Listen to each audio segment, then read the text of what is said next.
ഇനി ആർക്കെങ്കിലും പോവാൻ പറ്റുമോ? ഇല്ലേ?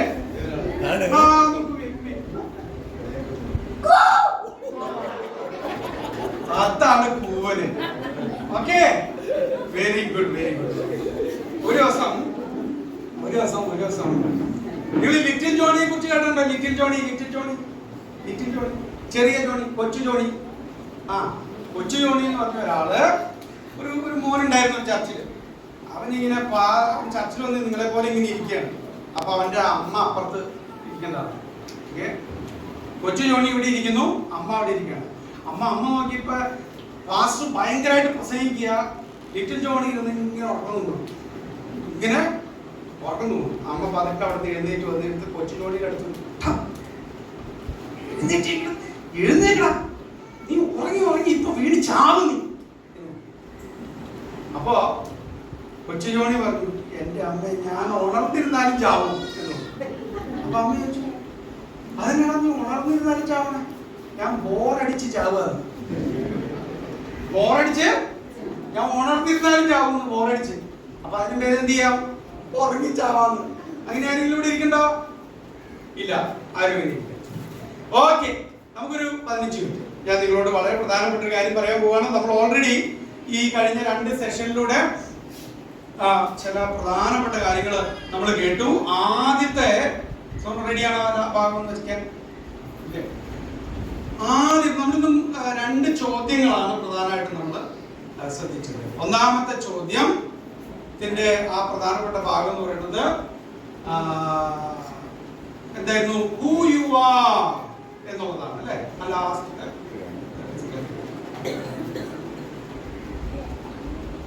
ഓക്കെ, എന്തായിരുന്നു ഒന്നാമത്തെ ചോദ്യം?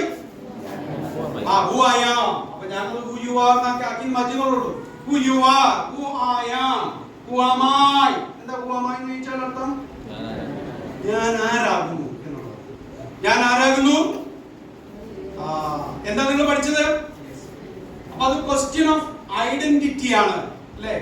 അതൊരു ക്വസ്റ്റ്യൻ ഓഫ് ഐഡന്റിറ്റി എന്ന് പറഞ്ഞാൽ എന്താ?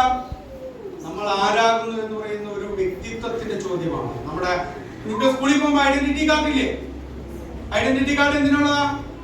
ആ ഐഡന്റിറ്റി കാർഡ് നോക്കിയിട്ട് നിങ്ങൾ ആരാണെന്ന് പറയുകയാണ്. നിങ്ങളുടെ പേര് പറയും, നിങ്ങൾ പഠിക്കുന്ന സ്കൂളിന്റെ പേരുണ്ടാവും, അതിലെ ക്ലാസ് ഉണ്ടാവും, ഇതൊക്കെയാണ് അതിൽ പറയുന്നത്. നിങ്ങൾ ആരാണെന്നാണ് അതിൽ എഴുതിയിരിക്കുന്നത്. നിങ്ങൾ ആരുടെ മോനാണ്, ആരുടെ മകളാണ്. അപ്പൊ നിങ്ങള് ദൈവത്തിന്റെ ദൃഷ്ടിയിൽ ആരാണ്? ദൈവത്തിന്റെ മകനാണ്, മകളാണ്, ദൈവത്തിന്റെ സൃഷ്ടിയാണ്. ഞാൻ അതൊന്നുകൂടി പറയുന്നതാണ്. രണ്ടാമത്തെ ചോദ്യം എന്തായിരുന്നു? രണ്ടാമത്തെ ചോദ്യം അടുത്ത ചോദ്യം എന്തായിരുന്നു? നമ്മൾ ഇത്രയും ചോദ്യങ്ങൾ മനസ്സിൽ കണ്ടിട്ട് പോവുക. Okay, what are you for? അല്ലെങ്കിൽ നിങ്ങൾ വൈ ആർ യു ഹിയർ? നിങ്ങൾ എന്തിനു വേണ്ടിയുള്ളവരാണ്? നിങ്ങൾ എന്തിനാ ഇവിടെ താമസിക്കണേന്ന്? ഈ ഭൂമിയിൽ നിങ്ങൾ എന്തിനാ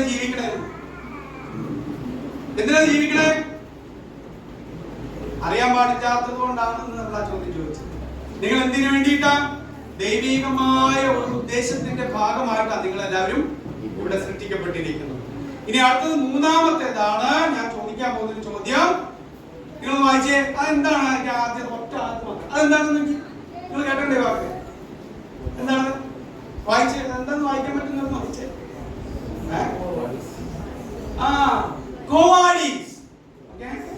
കോവാഡീസ് എന്ന് പറഞ്ഞാൽ എന്താ അർത്ഥം? നിങ്ങൾ കേട്ടേണ്ടത് എവിടെയെങ്കിലും പരിചയമുണ്ടോ? അത് ഇത് പണ്ടത്തെ ബാറ്റ ചെരുപ്പിലൊക്കെ ഉപയോഗിച്ചിരിക്കുന്ന ഒരു പദമാണ്. ബാറ്റയുടെ ചെരുപ്പ് കേട്ടുണ്ടോ? ബാറ്റയുടെ ഒരു ബ്രാൻഡ്, ഒരു മോഡലിന്റെ പേരാണ് ഇത്. ബാറ്റ ചെരുപ്പ്, കോവാഡീസ്. അതിന്റെ അർത്ഥം എന്തെന്നറിയാമോ? എന്റെ ചോദ്യം ഇതാണ്. Where are you going? ചെരുപ്പിട്ട്. Okay, കോവാഡീസ് എന്ന് ചോദിച്ചു കഴിഞ്ഞാൽ where are you going? എങ്ങടാ പോണേന്ന്. ഓക്കെ, നിങ്ങൾ ചില അച്ചാച്ചന്മാരെ കണ്ടിട്ടുണ്ടോ? അച്ഛൻ എവിടെ പോണേ? ഉത്തരം എന്തായിരിക്കും? അതിന് മുമ്പ് ഒരു വാക്ക് കൂടെയുണ്ട്. എന്താ? നിങ്ങൾ സാധാരണ കേൾക്കുന്ന ഒരു വാക്ക്. അച്ഛൻ എവിടെ പോണേ? ചേട്ടൻ എവിടെ പോണേ? അങ്കിൾ എവിടെ പോണേ എന്ന് പറഞ്ഞു നോക്കിയാൽ ഒന്നുകൂടെ നാട്ടിൻപുറത്തെ നമ്മുടെ ആളുകൾ എങ്ങനെയാ പറയണത്? ഉച്ചയോടൊക്കെ പറ. നിങ്ങൾ ആരെങ്കിലും പറഞ്ഞ കേട്ടി ഞാൻ. ഓക്കെ, ഓ ഇവിടെ വരെ. വേറെ എന്തെങ്കിലും? ദേ ഇവിടെ വരെ. പിന്നെയോ? ഓ ഞങ്ങൾ എന്റെ ചുമ്മാ ഇവിടെ നിങ്ങൾ കേട്ടില്ലേ? ചുമ്മാ മലയാളികളുടെ ഒരു ആഗോള സംഭാവന ഉള്ള വാക്കാണ് ചുമ്മാ. ഓക്കെ, ഹിന്ദിക്കാർക്ക് വരെ അറിയാം ചുമ്മാ. ഓക്കെ, ചുമ്മാ ഇവിടെ. അപ്പൊ ഇങ്ങനെയാണ് നമ്മളെല്ലാവരും പല ആളുകളും പറയാറ്. എന്നെ പഠിപ്പിച്ച ഒരു സാറുണ്ടായിരുന്നു, ഡോക്ടർ ജേക്കബ് കുര്യൻ, അദ്ദേഹം മരിച്ചുപോയി. അപ്പൊ സാറ് ഒരു തത്വചിന്തകനൊക്കെയായിരുന്നു, ഒരു ബുദ്ധിജീവിയായ ഒരു മനുഷ്യനാണ്. അപ്പൊ പുള്ളിക്കാരനും നമ്മൾ വഴിയിൽ വെച്ചു, സാറേ എങ്ങടെ പോണേ? സാറവിടെ നിൽക്കും, ലൈജു ഞാൻ ഈ മണ്ണന്തല വരെ ഒന്ന് പോയിട്ട് ആദ്യം ഒരു ചായയും പരിപ്പൂടയും കഴിക്കണം. എന്നിട്ട് എനിക്കൊരു റൈനോൾഡിന്റെ ഒരു പേന വാങ്ങണം, അത് വാങ്ങിയിട്ട് ഞാൻ തിരിച്ചു. നിങ്ങൾ ആരെങ്കിലും അങ്ങനെ പറയാറുണ്ടോ? നിങ്ങൾ പോണത് പഞ്ചസാര മേടിക്കാനായിരിക്കും. ആരെങ്കിലും പറയോ? മീൻ മേടിക്കാൻ പോയാലും ഇറച്ചി മേടിക്കാൻ പോയാലും പലചരക്കടയിൽ പോയാലും ചുമ്മാ ഇവിടെ വരെ.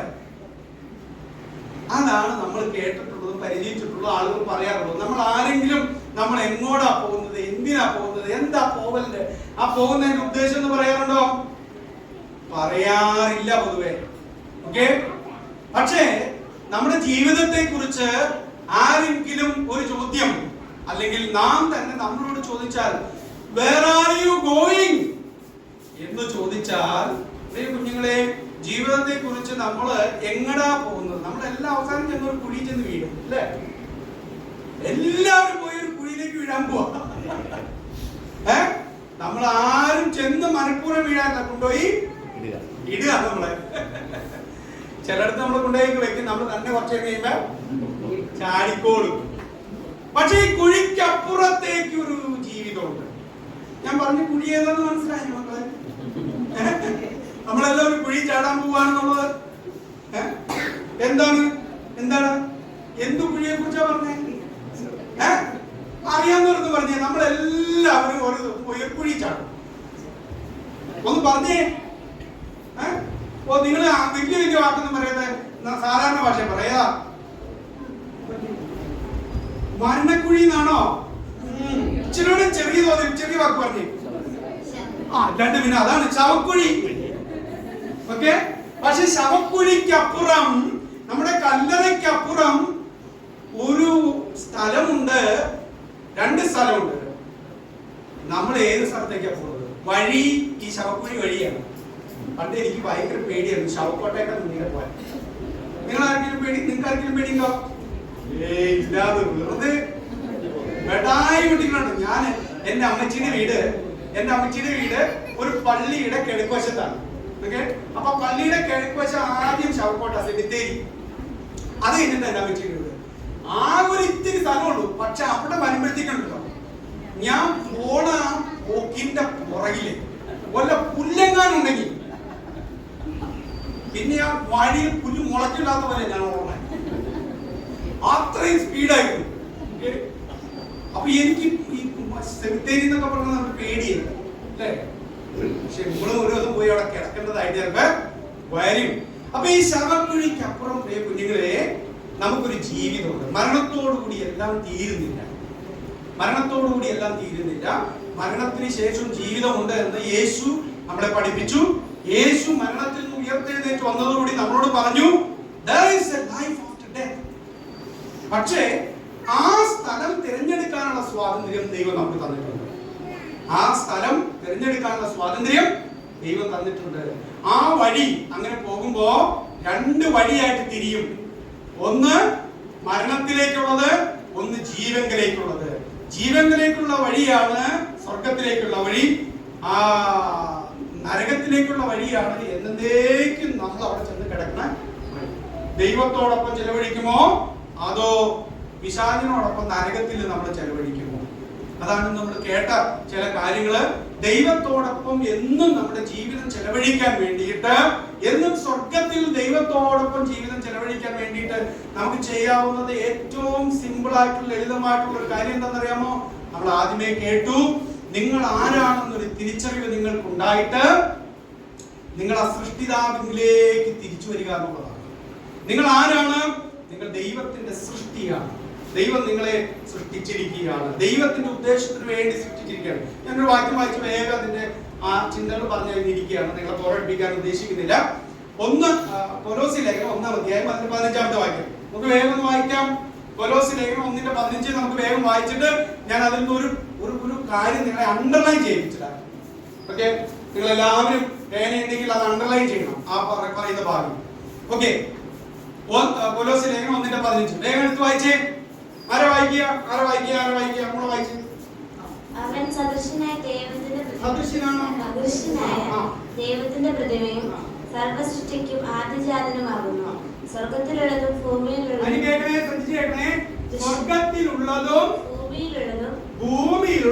ദൃശ്യമായതും കാണാൻ പറ്റുന്നതും കാണാൻ പറ്റാത്തതും സിംഹാസനങ്ങളാകട്ടെ കർത്തൃത്വങ്ങളായിരുന്നു. ഞാൻ ഭരണാധികാരികളാകട്ടെ, അവരുടെ കസേരയാകട്ടെ, അതിന് വേറൊരു വക വേണം, അധികാരങ്ങളാകട്ടെ. അപ്പൊ അത്രയും പറഞ്ഞു ഇനി അങ്ങനെ പറയാൻ പോയ ഒത്തിരി സമയം എടുക്കുന്നുണ്ട്. എന്തിരുന്നു? സകലവും അവൻ മുഖാന്തരം സൃഷ്ടിക്കപ്പെട്ടു,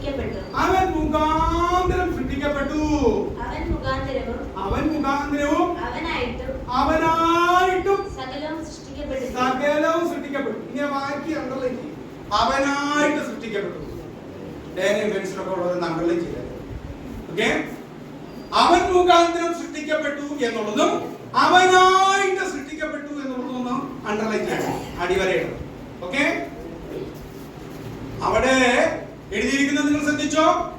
സ്വർഗത്തിലുള്ളത് ആരൊക്കെയുണ്ട് സ്വർഗത്തില്? അപ്പൊ യേശു സൃഷ്ടിക്കപ്പെട്ടതാണ് അങ്ങനെ അല്ല, ദൈവമാണല്ലോ സൃഷ്ടിച്ചത്. അവൻ മുഖാന്തരം സൃഷ്ടിച്ചു എന്നാണ് എഴുതിയേക്കണേ. അപ്പൊ സ്വർഗത്തിൽ വേറെ ആരൊക്കെയുള്ള ദൂതന്മാരൊക്കെ ഉണ്ട് അല്ലേ? അപ്പൊ ദൂതന്മാരെ സൃഷ്ടിച്ചത് ആരാണ്? ദൈവമാണ്. ഓക്കെ, ദൂതന്മാരെ സൃഷ്ടിച്ചത് ദൈവമാണ്. ഇനി ഭൂമിയിലുള്ളത് എന്തൊക്കെയാണ് നിങ്ങൾ കാണുന്നത്? ഈ കാണുന്ന സകലതും സൃഷ്ടിച്ചത് ദൈവമാണെന്നാണ് ബൈബിള് പറയുന്നത്. സ്കൂളിൽ ചിലപ്പോൾ വേറെ ചിലതൊക്കെ പഠിക്കായിരിക്കും, അത് നിങ്ങൾ തൽക്കാലം പഠിച്ച് മാർക്ക് മേടിക്കാൻ വേണ്ടി എഴുതിക്കോ. പക്ഷേ എന്താണ് ബൈബിള് പറയുന്നത്?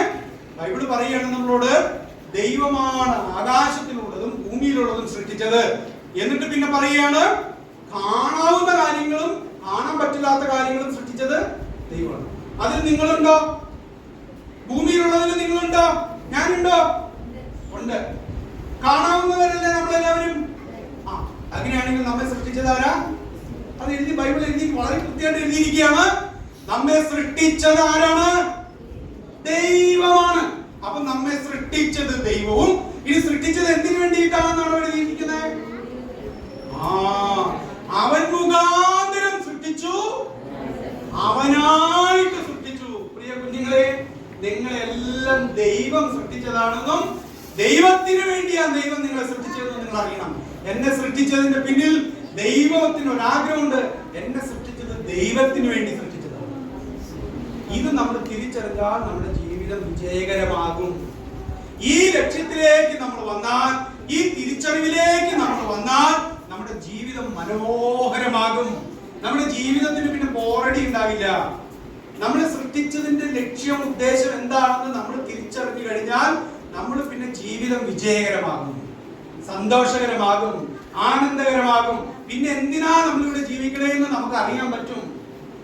നമ്മൾ പിന്നെ ഭൂമിക്ക് ഭാരമല്ല, നമ്മുടെ മാതാപിതാക്കൾക്ക് ഭാരമല്ല, സഭയ്ക്ക് നിങ്ങൾ ഒരു അധികപ്പറ്റല്ല. നിങ്ങൾ ദൈവത്തിൻ്റെതാണ്, ദൈവത്തിന്റെ അനുഗ്രഹമാണ്. നിങ്ങൾ ദൈവത്തിന്റെ പദ്ധതിയുടെ ഭാഗമാണ്. നിങ്ങൾ ഓരോരുത്തരും ദൈവത്തിന്റെ തീരുമാനത്തിന്റെ ഭാഗമാണ് നമ്മൾ ഓരോരുത്തരും.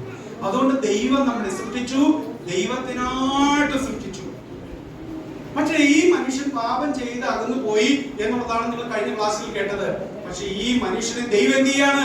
തിരികെ കൊണ്ടുവരികയാണ്. വഴിതെറ്റിപ്പോയ മനുഷ്യൻ അല്ലെ, വഴിതെറ്റിപ്പോയ മനുഷ്യനെ ദൈവം തിരിച്ചു വിളിക്കുകയാണ് അവരിലേക്ക്. അവനെ തിരിച്ചു വിളിക്കാൻ വന്നവനാണ് യേശു. വഴിതെറ്റിപ്പോയ മനുഷ്യനെ ശരിയായ വഴിയിലേക്ക് തിരികെ വിളിക്കാൻ വന്നയാളാണ് യേശു. ആ യേശു പറഞ്ഞ്, മോനേടാ, ഞാനാണ് വഴി, ഞാൻ തന്നെയാണ് വഴി. എന്നിലൂടെ വന്നോ, നിനക്ക് എവിടെ എത്താം? സ്വർഗത്തിലെത്താം. ഞാനാണ് ജീവൻ. നിനക്ക് ജീവിതമില്ലേ? ഞാനാണ് നിന്റെ ജീവിതം, ഞാനാണ് നിന്റെ ജീവൻ. നീ വഴിയറിയാതെ, സത്യമറിയാതെ ആരെങ്കിലും പറയണത് കേട്ട് സത്യമാണെന്ന് വിചാരിച്ച് പല നുണകളുടെയും പുറകെ പോവുകയാണ്. ഞാനാണ് സത്യം. അപ്പൊ നമ്മെ ശരിയായ വഴിയിലേക്ക് തിരിച്ചുവിടാൻ, ശരിയായ ജീവിതം നമുക്ക് തരാൻ, ശരിയായ കാര്യങ്ങൾ നമുക്ക് പറഞ്ഞു തരാൻ, സത്യം പറഞ്ഞു തരാൻ, വഴി പറഞ്ഞു തരാൻ, ജീവിതം നമുക്ക് തരാൻ വന്നയാളാണ് യേശു.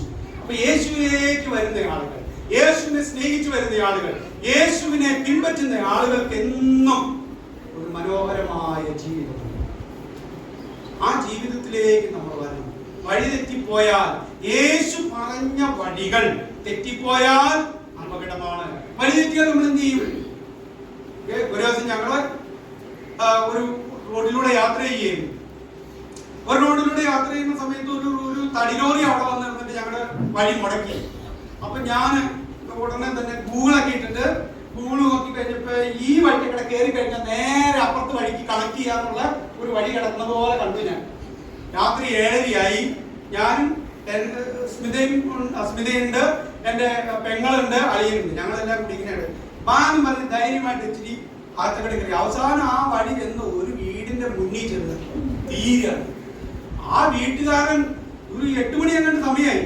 അവിടുത്തെ കരണ്ടില്ല. ഒരു കാറിന്റെ വെട്ടം കേട്ട് പുള്ളി ഭാഗം കൂടി വെപ്രാളപ്പെട്ട് ഓടി വന്നു. എന്താണ് സംഭവം എന്നുള്ളത് ഒരു വീടിന്റെ മുന്നിൽ കാർ കയറിയാണ്. അപ്പൊ ചേട്ടാ പേടിക്കണ്ട, വഴി തെറ്റി വന്നതാണ്. ഗൂഗിൾ ഞങ്ങളെ തെറ്റിച്ചു.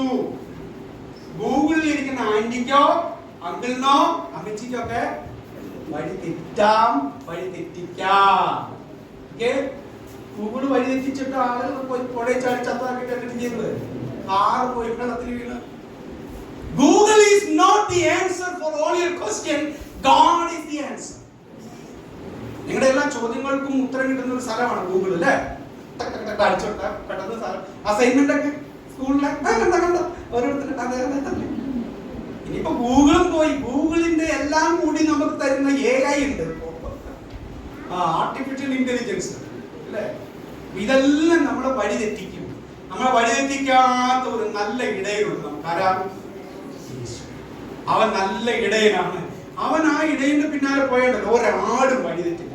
അതുകൊണ്ട് ഇന്ന് നിങ്ങളോടുള്ള ഞങ്ങളുടെ എല്ലാവരുടെയും ആഹ്വാനം എന്താണെന്ന് പറയുമ്പോൾ, നിങ്ങളുടെ വഴി തെറ്റരുത്. ജീവിതത്തിൽ നിങ്ങളൊരു ജീവിതത്തിൽ തെറ്റിപ്പോയ ഒരു പാതയുണ്ടെങ്കിൽ തിരിച്ചു വരണം. നമുക്ക് എല്ലാവർക്കും തെറ്റുപറ്റും. ജീവിതത്തിൽ തെറ്റുപറ്റും. നമ്മളെല്ലാവരും തെറ്റ് ചെയ്യുന്നവരാണ്. പക്ഷെ തെറ്റി കിടന്ന് നിങ്ങള് പിന്നെയും കിടന്ന് ഉരുളരുത്.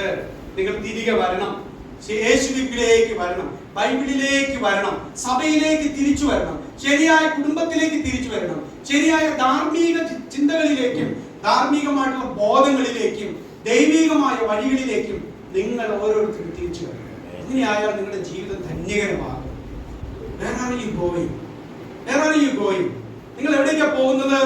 നിങ്ങൾ പോകുന്ന ഇടത്തെ കുറിച്ച് നിങ്ങൾക്കൊരു ഉത്തരമുണ്ടാകണം. നിങ്ങൾക്ക് തിരിച്ചറിവുണ്ടാകണം. ഞാൻ പോകുന്നത് കർത്താവിന്റെ പാതയിലൂടെ അവൻ ഇരിക്കുന്ന ഇടത്തേക്കാണ്. ഞാൻ ഇരിക്കുന്ന ഇടത്ത് നിങ്ങളും ഇരിക്കേണ്ടതില്ല. ഞാൻ ഇരിക്കുന്ന ഇടത്ത് നിങ്ങൾ. യേശു ഇരിക്കുന്നിടത്തേക്കുള്ള ആ വഴി നമുക്ക് ശരിയായി കഴിയും. യേശുവിലൂടെ മാത്രമേ നമുക്ക് പോകാനായിട്ട് പറ്റുള്ളൂ. അതുകൊണ്ട് ഇന്ന് നിങ്ങളോടുള്ള ഉപദേശവും സന്ദേശവും ഇതാണ്. പ്രിയ മക്കളെ, പ്രിയ സഹോദരി സഹോദരന്മാരെ, വഴി തെറ്റിപ്പോകരുത്. നിങ്ങൾ അറിയണം നിങ്ങളൊക്കെ എവിടേക്കാണ് പോകുന്നത്. നിങ്ങൾ വന്നിരിക്കുന്ന ഈ മാർഗമുണ്ടല്ലോ, ഈ ക്രിസ്തീയ മാർഗം, ഈ ക്രൈസ്തവ മാർഗം, ഇത് ഒട്ടും മോശമുള്ള ഒരു മാർഗമല്ല. ഇതാണ് ലോകത്തിലെ ഏറ്റവും ഉന്നതവും മനോഹരവും ഉദാത്തവും ഏറ്റവും ചിന്തനീയവും ഏറ്റവും യുക്തിപൂർവവും ഏറ്റവും വിശ്വസിക്കാൻ കൊള്ളാവുന്നതുമായ ഒരു മാർഗം എന്ന് നിങ്ങൾ അറിയണം. ലോകത്തിൽ പല വഴികൾ പറഞ്ഞു വരുന്ന പല സംഘടനകളുണ്ട്, പല പ്രത്യയശാസ്ത്രങ്ങളുണ്ട്, പല കൂട്ടങ്ങളുണ്ട്. അവയെല്ലാം വഴിതെറ്റിക്കുന്നതാണ്. യേശു പറഞ്ഞു, ഞാൻ പോയതിനു ശേഷം കുറെ കള്ളപ്രവാചകന്മാർ വരും, അവർ നിങ്ങളെ വഴിതെറ്റിക്കരുത്. അങ്ങനെ കള്ളപ്രവാചകന്മാരായിട്ട് വന്നിരിക്കുന്ന ലോകത്തിലെ നമ്പർ 1 കള്ളപ്രവാചകന്മാരുണ്ട്. നമ്മുടെ സഭയിൽ മാത്രമല്ല, വെളിയിൽ പ്രവചിച്ചിരിക്കുന്ന നബി എന്നൊക്കെ പേര് വിളിക്കുന്ന പലരും ഉണ്ട്. പല നബികളും വന്നിട്ടുണ്ട് ഇവിടെ, പല പ്രവാചകന്മാരും വന്നിട്ടുണ്ട്. അവരെല്ലാം ഇന്ന് ജനത്തെ വഞ്ചിച്ച്, ജനത്തെ കബളിപ്പിച്ച്, ജനത്തെ തെറ്റായ വഴിയിലേക്ക് കൊണ്ടുപോയി യുദ്ധം ചെയ്യിപ്പിച്ച് തീവ്രവാദികളാക്കി മനുഷ്യനെ നരകത്തിലേക്ക് തള്ളിയിടുന്ന കള്ളപ്രവാചകന്മാര് ലോകത്തിലുണ്ട്. അവരുടെ ഇന്ന് പിന്നാലെ പോകരുത്. യേശുവിന്റെ വഴി, സമാധാനത്തിന്റെ, സ്നേഹത്തിന്റെ, രക്ഷയുടെ, നിത്യജീവന്റെ വഴി. ആ വഴിയിലൂടെ ഞാനും നിങ്ങളും യാത്ര ചെയ്യണം. Where are you going? Cowardice. Where are you going? I am going to heaven with Jesus. Okay? Let's go with Jesus. നമുക്ക് യേശുവിന്റെ ഒപ്പം പോകാം. യേശു എന്ന വഴിയിലൂടെ യാത്ര ചെയ്യാം. യേശു നിങ്ങളെയും എന്നെയും സൃഷ്ടിച്ചിരിക്കുന്നത് ആ വലിയ താല്പര്യത്തോടും ലക്ഷ്യത്തോടും കൂടിയാണ് എന്ന് നിങ്ങളോട് ആഹ്വാനം ചെയ്യുകയാണ്. ഞാൻ ഇവിടെ വേറെ സ്ലൈഡുകളുണ്ട്. ഞാനത് ഒന്നും ഞാനിപ്പോൾ അതിന് വേണ്ടി ഉപയോഗിക്കുന്നില്ല. പ്രിയ കുഞ്ഞുങ്ങളെ, നിങ്ങൾ ഇന്ന് ഒരു ദിവസം ഇവിടെ ചെലവഴിച്ചു. നിങ്ങൾ ഒന്ന് ഒരു ശോധന ചെയ്യാമോ? നിങ്ങളുടെ ഹൃദയത്തിൽ, നിങ്ങളുടെ ജീവിതത്തോട് നിങ്ങളൊന്ന് ചോദിക്കാമോ, ഞാൻ എന്തിനു വേണ്ടിയിട്ടാണ് ഈ ലോകത്തിൽ ആയിരിക്കുന്നത്? ഞാൻ ആരാണ്? കേട്ടോ, ഞാൻ ആരാണ്?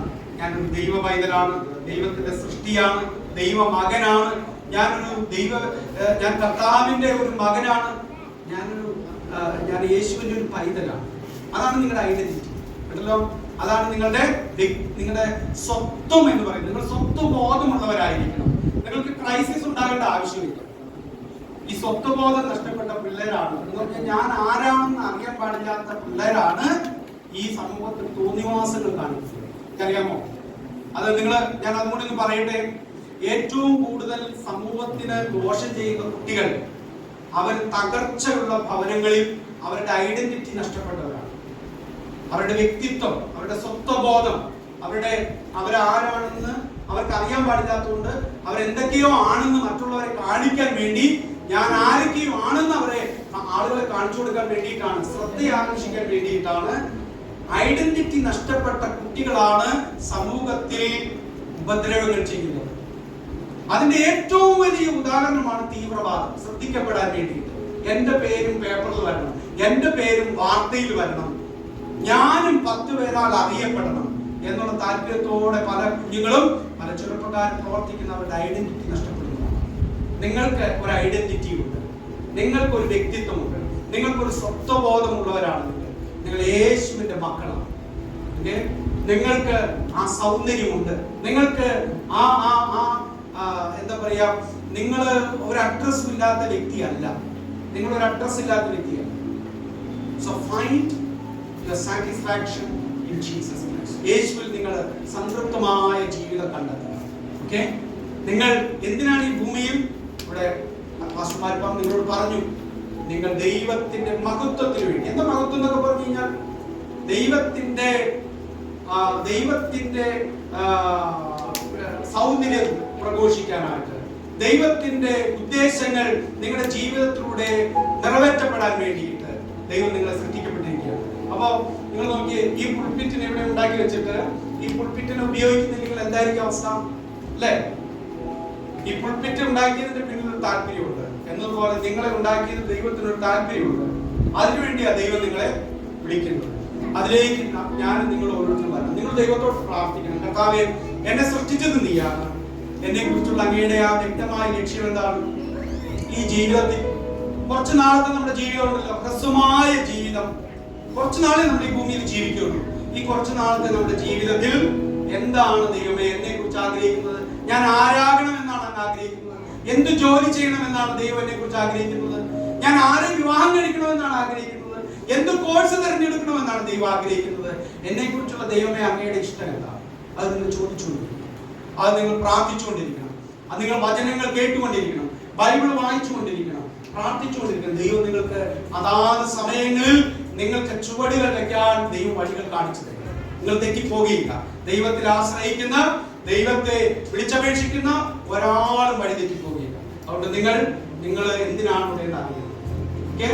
അപ്പോ നിങ്ങൾ പോകുന്ന വഴിയും നിങ്ങളുടെ ലക്ഷ്യത്തെ കുറിച്ചും കൃത്യമായ ബോധ്യമുള്ളവരായിട്ട് വരാനായിട്ട് ദൈവം സഹായിക്കട്ടെ. നിങ്ങളൊന്ന് എഴുന്നേറ്റ് നിൽക്കാമോ?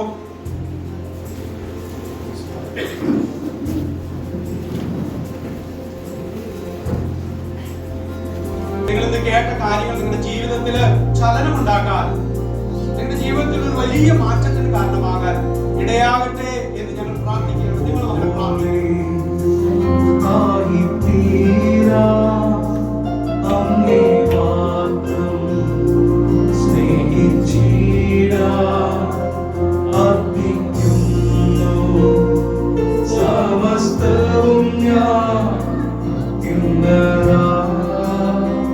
Goodbye.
ഒരു കാര്യത്തിന് വേണ്ടി ഇന്ന് സമയം ചെലവഴിച്ചു. ദൈവം നിങ്ങളെ അനുഗ്രഹിക്കും.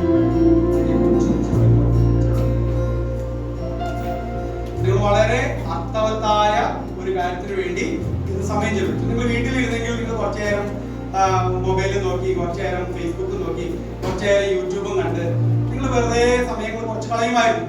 പക്ഷെ ഇന്ന് നിങ്ങൾ വന്നതുകൊണ്ട് കുറെ കാര്യങ്ങൾ നിങ്ങൾക്ക് കേൾക്കാൻ പറ്റും, മനസ്സിലാക്കാൻ പറ്റും. അത് നിങ്ങളുടെ ജീവിതത്തിന് അനുഗ്രഹമായിരിക്കും, യാതൊരു സംശയവും. നമ്മൾ വരുന്ന നാളുകളിൽ ഉദ്ദേശിക്കുന്നത് നിങ്ങളുടെ എല്ലാവരുടെയും ആത്മീയ ചൈതന്യം, വളർച്ച ലക്ഷ്യമാക്കിക്കൊണ്ട് പല കാര്യങ്ങളും ചെയ്യണമെന്ന് ആഗ്രഹിക്കുന്നു. ആ താല്പര്യത്തിൽ മാസത്തിൽ 1 or 2 തവണ ഏതെങ്കിലും ഒരു സഭയിൽ, ഈ നമ്മൾ ഇപ്പൊ എറണാകുളം